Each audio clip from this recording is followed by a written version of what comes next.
Glória a Jesus, o Senhor. Glória para sempre ao seu nome. Honra e louvor por suas maravilhas, que tudo que respira louve a Deus. Olá, como vai? Estamos no ar com o programa Oitavo Dia. Seja muito bem-vindo, você que acompanha a TV Canção Nova. Nós estamos numa série de estudos sobre a teologia do corpo do Papa João Paulo II. Nós já falamos nos últimos programas, Padre Paulo, do matrimônio, falamos do celibato, falamos de coisas muito profundas. Só que existem situações, existem problemas que a humanidade, os homens, as mulheres vivem com relação à sexualidade. O Papa João Paulo, ele tratou disso nessa catequese dele? Sim, ao longo das quase 130 catequeses do Papa João Paulo II sobre a teologia do corpo, ele tratou também dos problemas, das consequências reais, do pecado original na nossa sexualidade. Na verdade, a nossa sexualidade ela está marcada, desde o início, com um certo desvio. Quando a gente fala de sexualidade, nós estamos falando de quê? Estamos falando do fato de que o ser humano foi feito para o amor. Ele foi feito para amar. Foi feito para viver a comunhão eterna de amor com Deus lá no céu. E isso já está inscrito nos nossos corpos, não é? E, portanto, quando nós temos a sexualidade é uma expressão da nossa vocação eterna. Então, se nós quisermos conhecer verdadeiramente a sexualidade e o projeto de Deus para nós, nós não podemos olhar para a nossa situação atual. Nós temos que olhar para Cristo e para a forma como Cristo ama a igreja. Não é? Então, a minha forma de amar hoje, ela está marcada pelo pecado original. Portanto, está desvirtuada. Não é? Tanto que, por exemplo, todo relacionamento de amor sexual que nós vivemos está sempre marcado por uma espécie de relacionamento de senhor e servo, senhor e escravo, que de alguma forma transforma as pessoas em objeto. Isso é desvirtuar o amor como ele foi pensado por Deus e como deveria estar na nossa sexualidade, pensada por Cristo. Então, o específico, o real, é como é que Cristo vive o seu amor para com a igreja. Aqui que está o foco, aqui que está o ponto principal.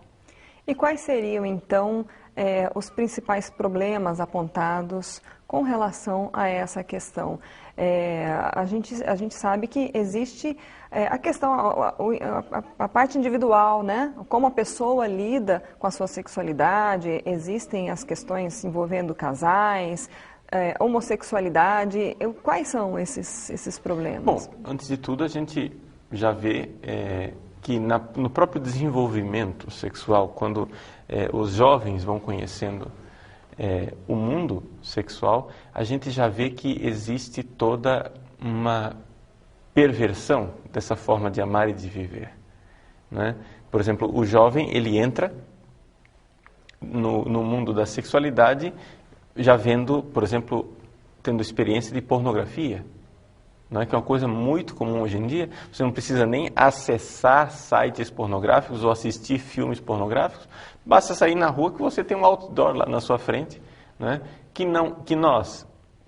por exemplo, há 50 anos atrás, seria uma foto contida numa revista pornográfica, mas hoje em dia está nos outdoors do mundo.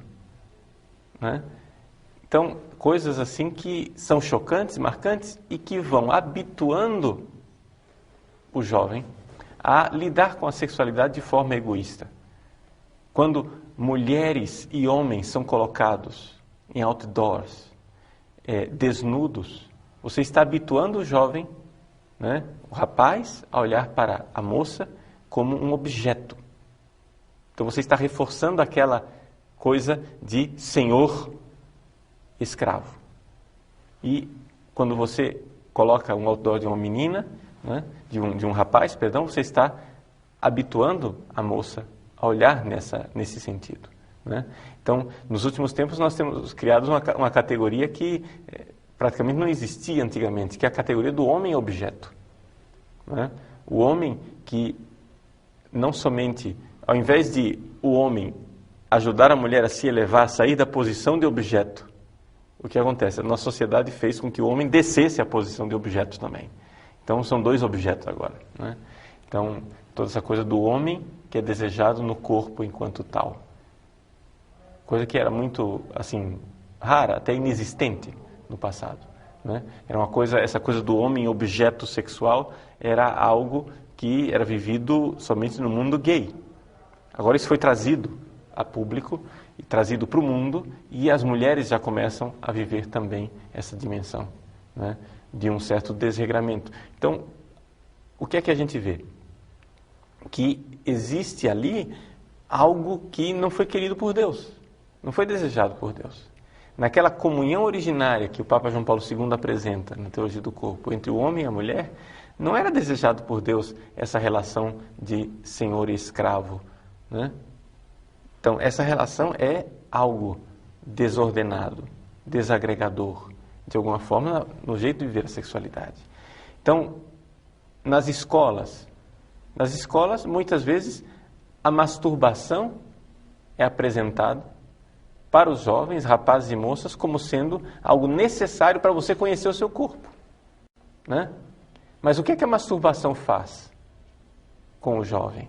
Não faz ele, aspas, conhecer o seu corpo.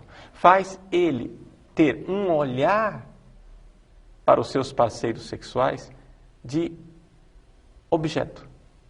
Porque você inicia sua vida sexual não num relacionamento de amor, mas num prazer egoístico. Aquilo que Deus te deu para ser manifestação de amor, preparação daquele amor extraordinário que nós viveremos no céu, você já vive a perversão disso através da masturbação, em que você olha para os parceiros sexuais somente como objeto do seu prazerzinho egoístico, né? Seu prazer pessoal. Em alguns movimentações, assim, se vê, por exemplo, inclusive em estatísticas, né, entre jovens nos Estados Unidos, em alguns âmbitos, a masturbação é que é tida como sexo de primeira categoria. E o sexo a dois é tido como sexo de segunda categoria. Por quê? Porque o prazer físico que a masturbação proporciona, em alguns aspectos, é maior. Ou seja, porque a pessoa que está controlando o próprio corpo, o ritmo, etc., enquanto no sexo ela tem que se adequar ao outro, tem que sair da sua bolha, do seu mundinho, e fazendo sexo você tem que se preocupar com o outro, e não somente isso, o outro é que tem que saber o que é que você está precisando naquele momento. Então existe no ato sexual, né, sempre um sair de si, quer queira, quer não, por mais egoístico que seja o ato sexual. E na masturbação não, você está fechado dentro de uma bolha, é você e você. Você e suas fantasias. Você e o seu mundinho.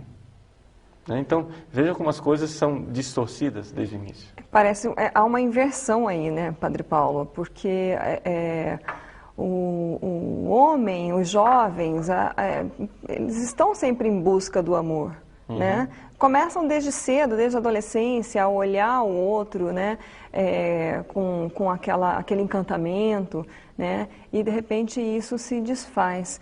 Em relação, por exemplo, aos casais também, muitos casais às vezes procuram formas de apimentar o seu relacionamento sexual porque caem na rotina, né, e aí procuram os filmes, as revistas, as relações com outros casais.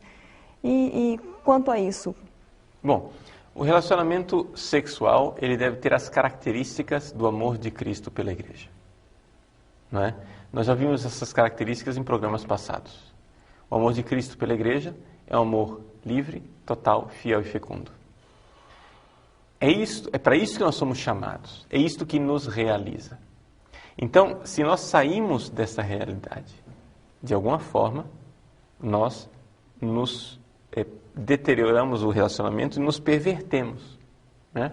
Então, um casal, por exemplo, que vive um relacionamento sexual a dois, em que eles gostam de incentivar a fantasia do estupro, a fantasia do sexo sadomasoquista, né? Sadomasoquista quer dizer o sexo que causa dor no outro, né? Espécie de como se fosse um estupro, né? Me desculpe falar dessas coisas aqui, mas é que isso existe no mundo real, né? Essa coisa de usar algemas, de se amarrar, etc. Para quê? Para sentir um prazer no sexo que não é livre. Então veja como de alguma forma, não é? Aquilo que é a característica do amor de Cristo pela igreja, a liberdade, né? É às vezes alimentado pelas pessoas como sendo algo a ser desejado. Então, o amor sexual ele é livre. O próprio casamento, para ele ser válido, ele tem que ser livre, né? E o amor sexual tem que ser livre, porque só é possível amar quando eu me dou livremente. Ninguém ama de forma compulsória, né? Ninguém ama de forma obrigatória, amarrado. Então, ali nós vemos que essa primeira característica do amor de Cristo pela igreja deve estar lá no casal também, a liberdade. Então, todas essas perversões, onde o sexo sadomasoquista, pessoas sendo amarradas, ou então o sexo com crianças que não são adultas, não somente no campo físico, mas também que não têm liberdade suficiente, né? Onde há uma sedução e a criança entra na rede da sedução. Uma coisa que esse fenômeno todo de pedofilia, né, que se fala tanto hoje em dia e que causou tantos escândalos, tantas situações, muitas vezes as pessoas dizem, o problema é o celibato, o problema é a castidade que a igreja exige. Não tem nada a ver, tem nada a ver. O problema da pedofilia é um problema de poder. Ou seja, uma pessoa adulta, homem ou mulher, que procura ter sexo com uma criança, é, objetivamente, uma pessoa deslocada do mundo adulto, que não se relaciona bem no mundo adulto e que procura exercer o poder em cima de crianças, em cima de pessoas que ele sabe que pode facilmente seduzir. Na inteligência adulta dele, ele consegue seduzir o menor. É uma espécie de opressão. Então, ali, a liberdade, né, é tolhida. Então, a questão do sexo na pedofilia é muito isso também, né? Essa questão do amor livre, do amor como Cristo ama a igreja, é que não existe. Vamos fazer uma pausa, Padre Paulo, e aí vamos voltar a este assunto, que é um assunto muito importante, muito interessante. Eu gostaria de deixar um pedido, que o senhor nos orientasse no próximo bloco como fazer a educação dos nossos jovens diante desse mundo, né? Então, daqui a pouco a gente volta. Não saia daí, por favor. Glória a Jesus, o Senhor. Glória para sempre ao seu nome. Glória a Jesus, o Senhor. Glória para sempre ao seu nome. Estamos de volta com o programa Oitavo Dia. Hoje falamos sobre os problemas, as deturpações que acontecem no campo sexual do homem, da mulher, do cristão. Padre Paulo, o senhor falou das qualidades, né? E do amor de Cristo pela igreja, da liberdade. Como nós podemos ver as outras qualidades também sendo deturpadas nessas relações que o senhor estava explicando? Então, são as 4 qualidades do amor de Cristo pela igreja, não é? É um amor livre, total, fiel e fecundo. Então, livre, nós já vimos no bloco passado. Total. Cada vez mais se quer ter sexo onde o amor não somente não é total, mas é cada vez mais fragmentário, não é? Por exemplo, uma coisa que era tão óbvia antigamente, que era o namoro, E o compromisso de namoro, hoje nós temos o ficar. Não é? Mas não pensemos que essa coisa do ficar é simplesmente uma moda. Isto é uma engenharia social. As pessoas estão sendo educadas para isto, né? Para ter relações sexuais sem compromisso. Né? Antigamente, o relacionamento de namoro significava já uma fidelidade, significava já uma exclusividade. Agora não. Né? Eu fico com uma pessoa hoje, amanhã eu fico com outra, depois amanhã com outra. Então, é a fragmentariedade onde não existe nenhum compromisso, eu não me entrego à pessoa. Não é que não me entrego na totalidade, não me entrego, mas nem num fragmento daquilo que eu sou. Né? Total, livre, total, fiel. Bom, é evidente então que a fidelidade vai para o espaço. Né?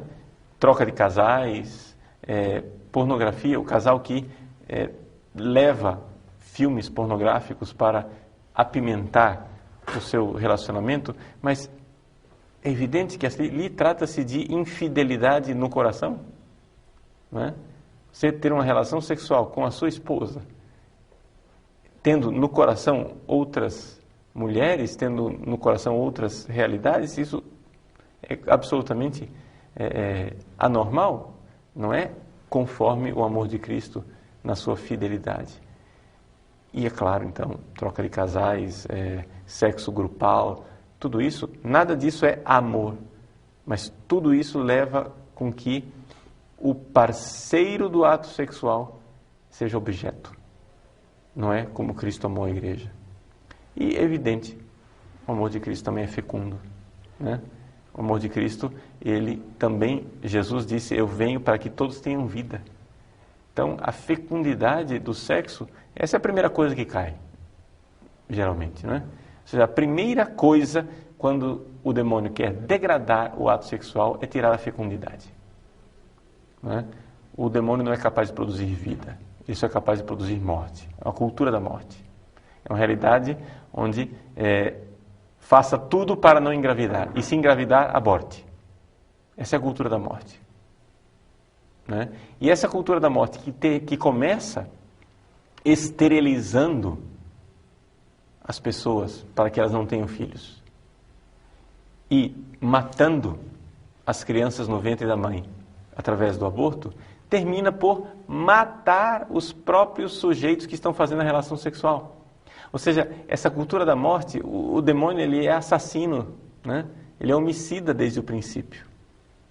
Então, através das mentiras dele, ele é o pai da mentira, ele vai colocando na cabeça da pessoa que a vida não vale a pena, que a vida é uma aventura e que você tem que procurar adrenalina cada vez mais. Por exemplo, pessoas que procuram sexo grupal, onde sabem que uma das pessoas que estão ali no sexo grupal tem o vírus do HIV.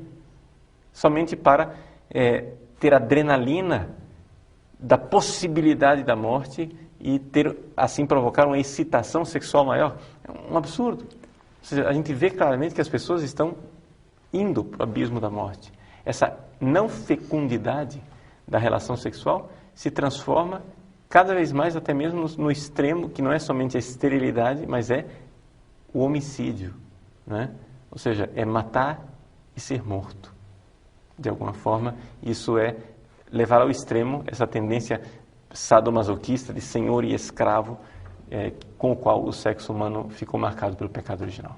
Isso, Padre Paulo, parece efeito de droga, de entorpecente. As pessoas elas ficam viciadas, escravizadas, né, por essas situações. Como sair? Quem hoje está numa situação dessa, está ouvindo a sua explicação, sentiu no coração esse toque, quer viver uma vida diante de Cristo, né, aguardar, ansiar por esse céu, e como é que ela deve começar essa desintoxicação, digamos? Bom, a primeira coisa é enxergarmos que existem dois caminhos, não é? O caminho do demônio é sempre o caminho da comodidade, da autocomplacência, né? Por que eu não vou fazer isso? Por que não? As sugestões do demônio geralmente começam com essa pergunta: por que não? Né? Por que não fazer isso? Por que não fazer aquilo? Por que é que você não experimenta? Né? Por que não? É autocomplacência. Enquanto o caminho de Deus é o caminho da cruz. Se alguém quiser me seguir, tome sua cruz dia após dia. Isso pode parecer muito pouco convidativo. Mas se nós olharmos de fato para a realidade da cruz, como ela foi, o que foi a cruz de Cristo? Foi uma manifestação, a maior manifestação de amor, né, que nós tivemos na história da humanidade. Por quê? Porque ali ele entregou o seu corpo. Isso tem tudo a ver com a sexualidade, com o amor. Não é? Ou seja, Cristo morre por amor, se entrega, não destrói o outro, e nem se destrói por egoísmo, mas se entrega por amor. Esse abraçar a cruz por amor. Então é necessário abrir o olhar das pessoas para essa realidade. Para a gente entender isso, faço sempre uma comparação, que é a comparação de um carro. Quando você vai comprar um carro, faz parte do carro que ele tenha freio. Né? Você não pode comprar um carro que tenha só acelerador. Você compra o carro que tem acelerador e freio. Então nós temos um acelerador para o amor, mas nós temos que ter também um freio da temperança. O freio de dizer, o sexo pode ser exercido, mas é necessário um pouco de sacrifício. É necessário você se frear os seus instintos, porque senão você vai se destruir. Um carro que só acelera, um carro que se destrói, é um carro suicida. Né? Que não somente mata a si mesmo, mas mata os outros também. Então, a sexualidade é como esse carro. Se você não tiver freio, então o freio significa o quê? Nós precisamos educar os nossos jovens para o limite. Para compreender que o limite faz parte da vida. Você pega uma pessoa que hoje tem seus 60, 70 anos. Na infância dele, ele sabia que ele tinha limites. Ele sabia que ele não podia fazer tudo o que ele sonhava, o que ele queria. Né? E que não seria feliz plenamente nesse mundo. Hoje nossas crianças são completamente diferentes. Eles são educados não para o limite, mas, pelo contrário, para ter o paraíso aqui na Terra, para vivermos sem limites. Né? Tudo é possível, por que não? Então, educar os filhos, sobretudo para o limite, para o fato de que este mundo não tem uma felicidade perfeita para nos dar. Porque a tendência é esta, a pessoa busca a felicidade perfeita aqui, nessa vida, e então, já que ela não vê essa felicidade, ela procura o caminho do prazer. Né? Como se o prazer fosse dar felicidade. E vai tão fundo nesse caminho do prazer, que chega até ao absurdo, que parece uma contradição, né, irremediável, mas chega-se a isto, ao absurdo do sexo sem prazer. Né? Ou seja, pessoas tão viciadas em sexo, que já fazem o sexo por compulsão, e não pelo prazer que o sexo é capaz de oferecer. Né? Nós vemos isso em caso de jovens, assim, para dar um exemplo mais concreto que as pessoas consigam enxergar, né? Jovens que se masturbam no mesmo dia, né? 4, 5, 6 vezes, até o absurdo de chegar à masturbação sem prazer, mas simplesmente por compulsão e quase que num mecanismo de autodestruição. O senhor falou dos limites que nós devemos ensinar e colocar para os nossos jovens, nossas crianças. Como contrapor essa chuva de informações que o mundo coloca em cima das crianças? Porque hoje em dia a gente vê os comerciais, os programas, eles todos estão focados também em educar o contrário, né? E muitos pais eles têm essa preocupação, mas principalmente quem tem filho adolescente. Vai ficar parecendo Carola, vai fazer vai gritar contra o mundo e a criança está vendo aquilo ali. Como trabalhar isso, a própria espiritualidade, Padre Paulo? Bom, veja, a primeira coisa é importante você se dar conta de que não é possível você ter filhos e não investir tempo. Essa é a grande realidade. Hoje em dia o pessoal quer uma mágica. Padre, quais os botõezinhos que eu devo apertar para programar o meu filho para que ele seja um santinho? não tem botõezinhos, existe o convívio. Né? Ou você convive com seus filhos, ou então o mundo conviverá com eles. Ah, mas eu tenho que trabalhar, eu tenho que fazer o meu curso, eu tenho que fazer tal coisa, eu tenho que fazer isso, aquilo. Então, trata-se de opções. Trata-se de opções. Pode ser que nesse momento que você está vivendo, você não tem muito tempo. Mas você tem que, de alguma forma, fazer um esforço de gerenciar a sua vida de tal forma que você tenha tempo para seus filhos. E se você não pode aumentar a quantidade, você pelo menos pode aumentar a qualidade do convívio. A qualidade do convívio que não seja simplesmente estar todo mundo na frente da televisão. Que não seja simplesmente todo mundo está lá jogando videogame, né, de forma automática. Cada um no seu quarto. Né? Cada um no seu quarto. Mas convívio. Passear com seus filhos, andar com seus filhos, conviver com eles, sair para fazer um lanchinho, etc. Ter esse convívio. Isso, assim acontece a educação. Né? Então, é claro que isso tem um preço. Né? Um preço que o seu tempo de lazer sozinho desaparece. Um preço que talvez o tempo que você tem para o seu trabalho vai ter que diminuir e o salário talvez tenha que diminuir também. Ou o tempo que você tinha para estudar tal coisa ou investir em outra coisa, você vai investir menos e investir mais nos seus filhos. Bom, Padre Paulo, nós temos que terminar e deixamos aqui então o convite para que as pessoas acessem o site e acompanhem, continuem estudando com a gente, né? Sim, eu agradeço muito às pessoas que têm nos ajudado no nosso site, padrepauloricardo.org, e através desse site nós pretendemos dar continuidade àquilo que nós já ensinamos aqui neste programa Oitavo Dia.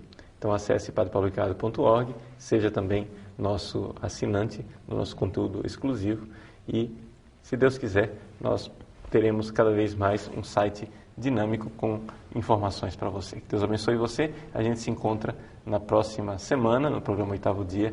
Deus abençoe a você, sua família, sua sexualidade, tudo aquilo que Deus tem para realizar na sua vida.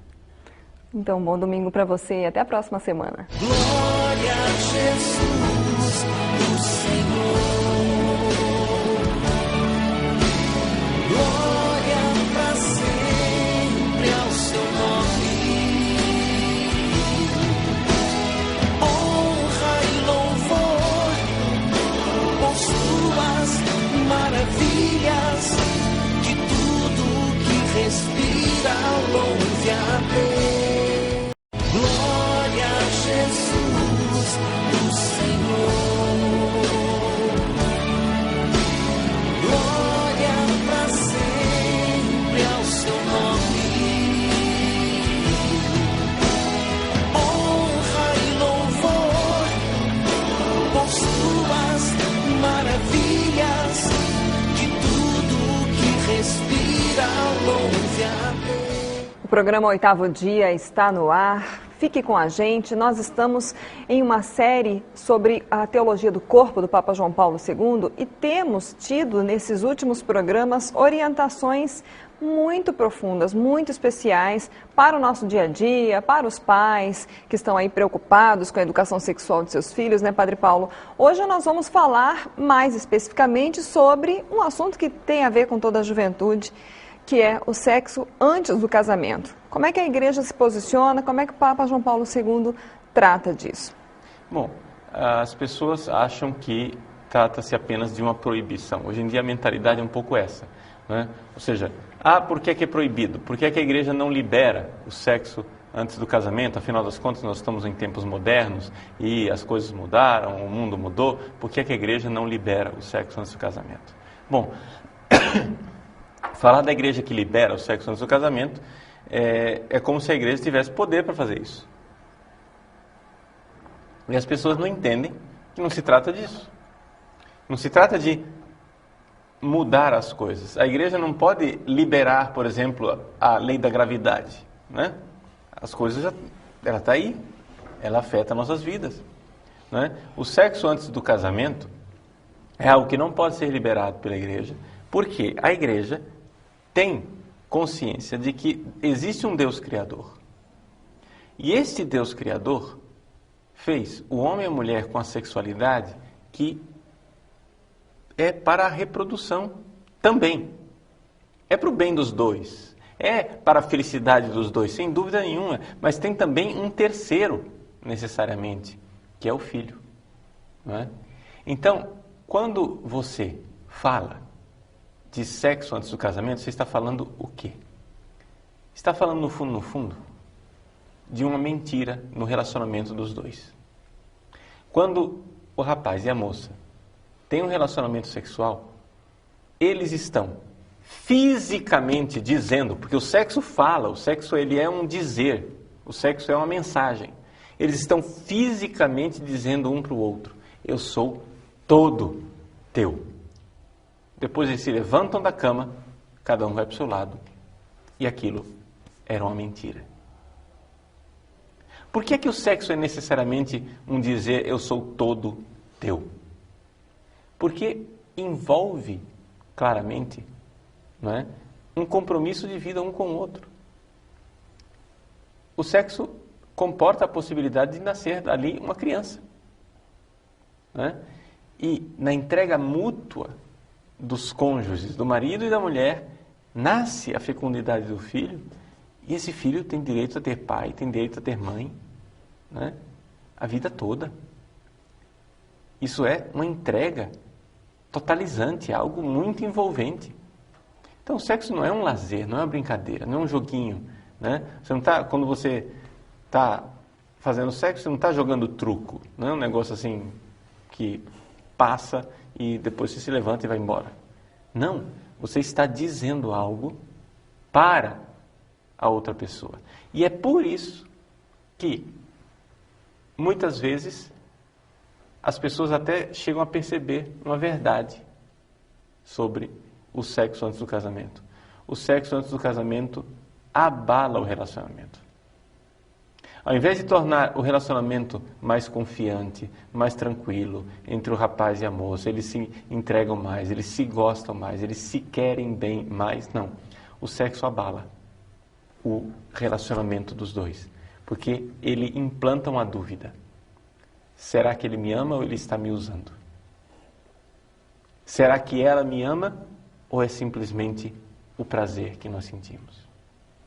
Isso daqui é uma dúvida que fica instalada no relacionamento do casal.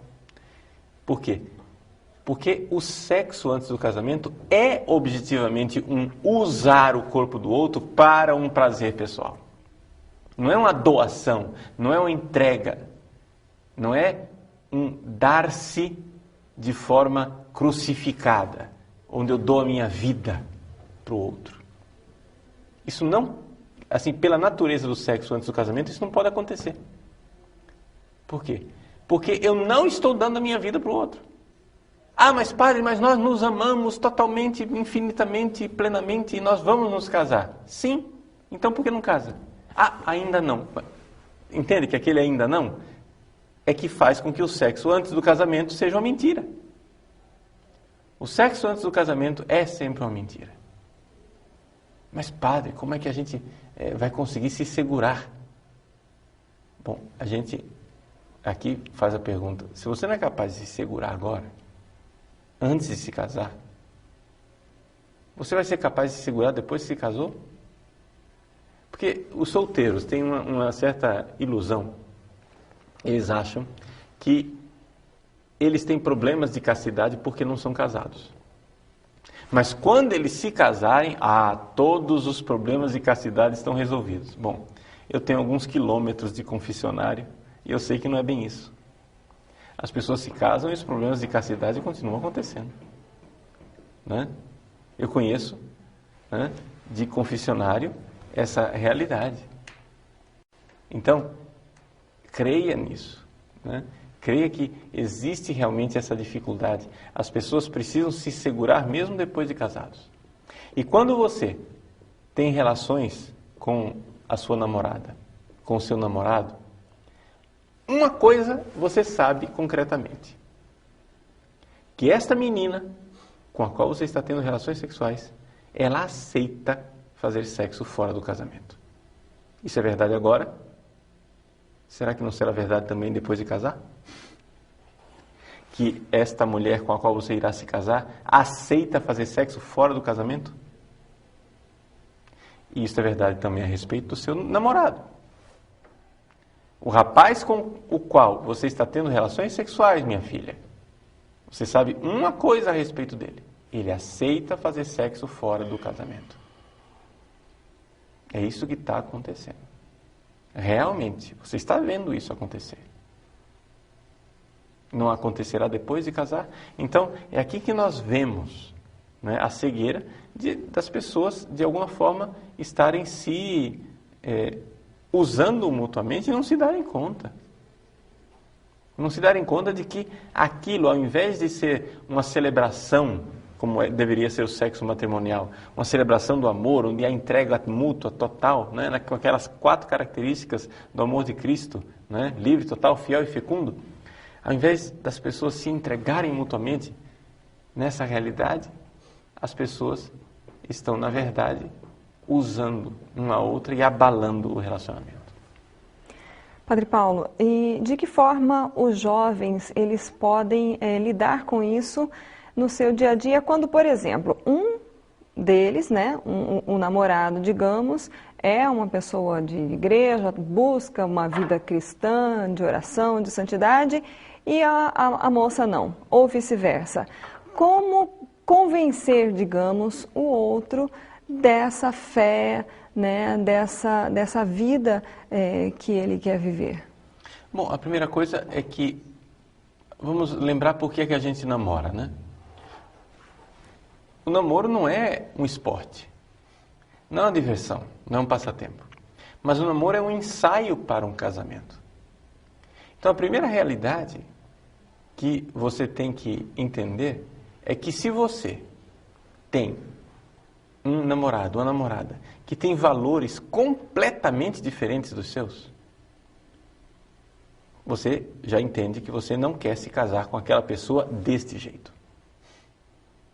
Ou seja, você está até disposto a se casar com aquela pessoa, mas com aquela pessoa transformada. Então é necessário trazer seu namorado, sua namorada, para Deus. Quem sabe até Deus permitiu esse namoro de vocês para que aquela pessoa se salve, seja evangelizada, volte à igreja, etc. Mas aí nós estamos diante dos mesmos problemas de qualquer evangelização. Existe a liberdade do outro. A gente anuncia, a gente convida, leva à igreja, leva para o grupo de jovens, mostra de forma interessante e atraente a mensagem de Cristo, mas depende da pessoa fisgar a isca, né? Se ela vai comer a isca que você está apresentando. Então, trata-se da liberdade. Mas e se a minha namorada ou meu namorado não se converter, não se tornar uma pessoa de Deus, não for para Deus? Bom, eu aconselho você a pensar seriamente na possibilidade de romper o namoro. Por quê? Porque você está criando um problema para o resto da vida, né? Ou seja, o casamento, ele por sua natureza é uma comunhão de vida. Se aquela pessoa não tem os mesmos valores, né? Se aquela pessoa não ama as mesmas coisas que você ama, uma das coisas básicas do casamento é a concórdia. O que quer dizer concórdia? Quer dizer que você tem o coração no mesmo lugar. Concorde. Você ama as mesmas coisas. Por exemplo, como é que pode dar certo o casamento de um católico com um satanista, por exemplo? Um ama Jesus imensamente e o outro odeia Jesus com toda a sua alma. Como é que pode haver um casamento assim? Estou dando um exemplo extremo de caricatura, evidente. Mas para você enxergar que tem que haver uma concórdia. Então, essas pessoas que apresentam esses problemas, de dizer, eu não sei o que fazer com meu namorado, minha namorada, na verdade estão enxergando o relacionamento de namoro por um viés só carnal. Eu sinto atração por ela, eu sinto atração por ele, e não estão escolhendo o coração. Estão fixados não é, na química do corpo, mas não estão mergulhando para ver que a gente deve escolher a futura esposa, o futuro esposo, mais na alma do que no corpo. Porque o corpo vai se deteriorar, o corpo vai passar. Né? Ninguém vai ficar com o corpinho jovem, bonito e sarado a vida inteira. Mas pode ficar com a alma jovem, bonita e sarada a vida inteira. Então quer dizer, Padre Paulo, que deve ser realmente uma escolha não só do sentimento, né? Porque às vezes a pessoa ela não consegue terminar esse relacionamento que ela está vivendo, doentio, porque ela simplesmente é apaixonada pelo outro. E aí, não vai, existe até uma certa idolatria, porque aí minha vida não vai ser a mesma, eu não vou conseguir viver sem ele ou sem ela, né? Sim, mas a idolatria está fadada a acabar, porque o destino de todo ídolo é ser arremessado no chão e quebrado. A idolatria não dura para sempre. As paixões não duram para sempre. E é exatamente por isso que a gente não deve, de alguma forma, investir demais nesse tipo de relacionamento apaixonado. Um casal de namorados que está apaixonado, não case, por favor. Né? Se você está apaixonado, não case. Case se você ama. É muito diferente de paixão. Né? Então é assim que devem ser as escolhas e os relacionamentos. Bom, Padre Paulo, vamos fazer então o nosso intervalo e daqui a pouco nós voltamos com o 8º dia, falando um pouco mais sobre relacionamento. A gente volta já. Glória a Jesus, o Senhor. Glória para sempre ao seu nome. Glória a Jesus, o Senhor. Glória para sempre ao seu nome. O programa 8º Dia está de volta e nós estamos encerrando uma proposta de estudos sobre a teologia do corpo do Papa João Paulo II. Nós sabemos que 8 programas que nós já falamos disso, né, Padre Paulo, é muito pouco para a profundidade que é, para a beleza que é essa catequese do Papa João Paulo II. Então, vamos relembrar um pouco tudo que nós já abordamos aqui, para que a gente possa levar para as pessoas, deixar aí esse gostinho das pessoas buscarem a própria catequese, estudarem, porque ela tem mais de 140, né, que o senhor falou? 129 catequeses. 129 catequeses. Então, assim, pelo menos é algo que eu senti, né, e conversei com meu esposo, da gente buscar esse estudo, né, como casal, como cristão. Então, vamos relembrar um pouco o que a gente já abordou aqui? Sim. O Papa João Paulo II, ele teve esta intuição genial de que, ao olhar aquela frase do Gênesis, que o homem é a imagem e semelhança de Deus, ele olhou para Deus e viu que Deus era trindade, uma trindade de amor eterno. Como é que o homem pode ser imagem e semelhança desta trindade de amor eterno? É somente se ele não for sozinho. E então, o Papa João Paulo II viu que no relacionamento de homem e mulher havia ali uma imagem de Deus. Mas esta imagem de Deus estava impressa fisicamente, concretamente no corpo das pessoas. Ou seja, nós olhamos para o corpo do ser humano e o corpo do ser humano todo ele tem sentido em si mesmo. Né? Para entender para que servem os meus ouvidos, eu não preciso de um outro ser humano para explicar isso. Para entender para que serve a minha boca, os meus olhos, minhas mãos, eu não preciso de um outro ser humano para explicar isso. Mas, para entender os meus órgãos sexuais, eu preciso de um outro ser humano. Não é possível entender o corpo de um homem se você não pensar o corpo de uma mulher. Não é possível você entender o corpo de uma mulher sem pensar o corpo de um homem. Um foi feito para o outro. Então, o Papa viu nessa realidade do corpo do ser humano, né, uma mensagem para o mundo moderno, para o mundo atual. O fundador da revista Playboy, ele fez uma vez uma entrevista em que ele disse o seguinte, que quando ele não era, quando ele era mais jovem, quando não era adulto, né, ele foi pouco abraçado, ele foi pouco acariciado pela sua mãe. E ele mesmo diz que exatamente por isso é que ele hoje, não é, ajudou a fazer essa revolução sexual com a revista Playboy no mundo inteiro, porque ele foi pouco abraçado e ele recebeu pouco carinho da mãe. E é exatamente aqui que fez ele ir para o sexo da forma como ele vivenciou. Ao ver essa entrevista desse homem, dá vontade de chorar, dá vontade de ter profunda pena e compaixão por ele. Por ver que um homem destruído e carente destrói também a sexualidade dos outros. Então, o que é que o fundador da revista Playboy fez? Ele foi lá na lata do lixo, pegou a sexualidade que estava sendo rejeitada pela humanidade e aquela sexualidade deformada e esfregou na cara das pessoas. Vocês têm que ver isso, vocês têm que ver isso, vocês têm que ver isso. O Papa João Paulo II fez algo oposto e semelhante. O Papa viu que a sexualidade humana tinha sido jogada na lata do lixo. E ao invés de fazer aquilo que o fundador da Playboy fez, de esfregar na cara das pessoas aquela sexualidade distorcida, aquela carência, ele pegou e tentou tirar a deformação da sexualidade humana, olhar o grande projeto de Deus e dizer, gente, nós não podemos jogar isso fora.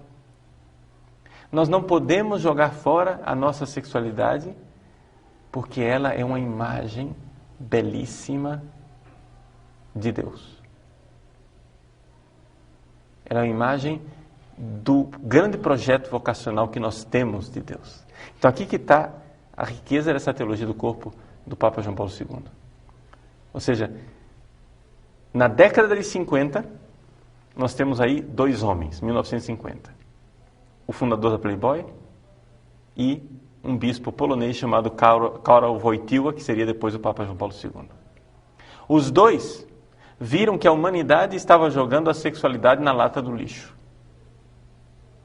Os dois foram à lata do lixo e pegaram a sexualidade. O fundador da Playboy continua esfregando essa sexualidade na cara da humanidade, dizendo, veja, você tem que ver isso, você tem que ver isso, você tem que ver isso. O Papa João Paulo II foi lá na lata do lixo, viu que a sexualidade humana estava toda distorcida, amassada, e tentou desamassá-la e mostrar a beleza daquilo que é o projeto original de Deus e dizer, você não pode jogar isso na lata do lixo, você tem que ver isso, mas não na imagem deformada. Você tem que ver isso no projeto de Deus. E foi isso que nós tentamos ver durante estes programas. Né? Nós tentamos desamassar o projeto de Deus e ver qual é o projeto de Deus original para o ser humano. Que naquele casamento originário de Adão e Eva, lá no início, na primeira página da Bíblia, nós temos ali um sinal que aponta para um último casamento. O casamento entre Deus e a humanidade, que está na última página da Bíblia, no livro do Apocalipse, onde o Espírito Santo e a esposa dizem, Cristo vem. Vem. Né? Esse anseio, esse desejo pela união com o esposo. Então, vejam esse grande projeto, esse projeto bonito de Deus para com a humanidade. Então, veja só como, de fato, nós temos em João Paulo II uma genialidade, né, e uma mensagem para o homem moderno. O homem moderno está tão focado nessa questão sexual. João Paulo II diz, é verdade, mas isso nos fala de Deus e não do pecado e da depravação. A gente está vendo, Padre Paulo, então, cada um, eu acho que está acompanhando, se encaixa dentro da sua realidade, como solteiro, como casal, a toda essa riqueza. Nós vamos, com certeza, buscar, eu acho que essa é a ideia que a gente está deixando aqui, para que as pessoas procurem a fonte, procurem aprofundar nesse estudo. A gente vai ter isso à disposição no seu site. A gente queria que o senhor explicasse um pouco mais como nós podemos fazer para ir atrás dessa fonte, dessa riqueza. Veja, o site padrepauloricardo.org já tem lá para você os arquivos desta catequese do Papa João Paulo II que estão em português. Infelizmente, no site do Vaticano não estão as 129 catequeses em português. No meu site eu já coloquei aquelas que estão lá à disposição em português, né? Vamos ver se a gente consegue um trabalho de proporcionar para vocês o texto completo dessas 129 catequeses. Mas aquilo que já está lá no meu site, né, está em 2 arquivos, então, umas 70 catequeses já, né? Essas 70 catequeses podem ser seguidas lá em português e lidas. Já tem trabalho suficiente, né, para bastante tempo. Vamos ver se a gente consegue traduzir o resto e colocar à disposição na internet para as pessoas conhecerem e estudarem essa riqueza. O que está lá já está à disposição, né? E como que o senhor orienta que nós devamos fazer com esse estudo? Como nós devemos ler e refletir sobre esse estudo? Bom, as catequeses do Papa João Paulo II são muito ricas.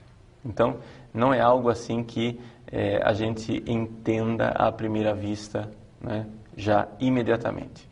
Então, no site eu já tenho uma série de palestras que aprofundam o tema daquilo que nós estamos colocando aqui no programa Oitavo Dia.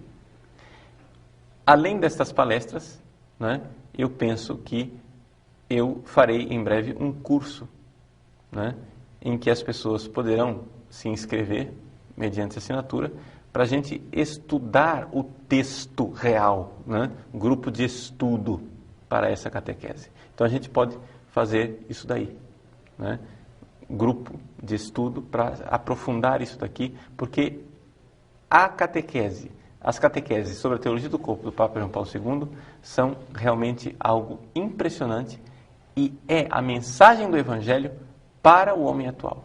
Gente, se o demônio está tão preocupado em destruir a sexualidade, é porque a sexualidade tem algo de divino, algo de muito importante para a nossa salvação, né? O demônio não compra briga à toa. Ele, quando entra numa briga, ele entra porque ele sabe onde é que está o ponto, né, decisivo da batalha.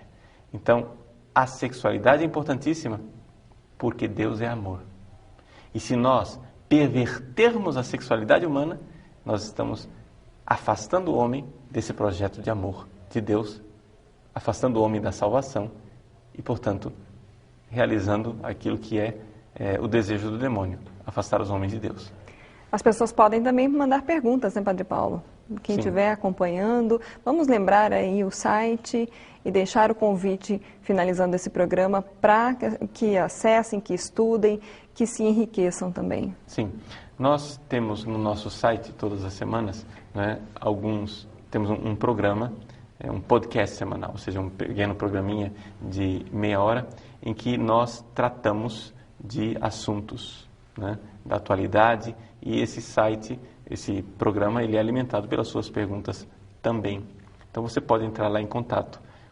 O site chama-se padrepauloricardo.org e nesse site você tem lá, né, uma possibilidade de contato em que você apresenta as suas perguntas. É evidente que o volume de perguntas que nós recebemos é muito grande, não é possível responder a todas, mas só isto já me dá um pouco a pauta daquilo que são os interesses das pessoas na hora de programar novos cursos, na hora de responder às várias necessidades das pessoas. Então, participe conosco desse site padrepauloricardo.org. Bom, então nós encerramos por aqui, né, Padre Paulo? E desejamos aí que as pessoas consigam viver a sua sexualidade conforme esse projeto de Deus tão belo que Ele tem para nós. Muito bem. Que Deus abençoe você, abençoe a sua família e que realmente coloque no seu coração esse empenho fortíssimo de que nós nascemos para amar e que este desejo sexual que nós temos aqui hoje na verdade, é um sinal que aponta para o grande desejo de Deus. Ele é a fonte de nossa felicidade, é para Ele que nós temos que caminhar. Para esse grande matrimônio, essa união entre Cristo e a sua igreja no fim dos tempos. Deus abençoe você e a gente se vê na próxima semana. Então, um ótimo domingo para você e até a próxima semana. Glória a Jesus, o Senhor.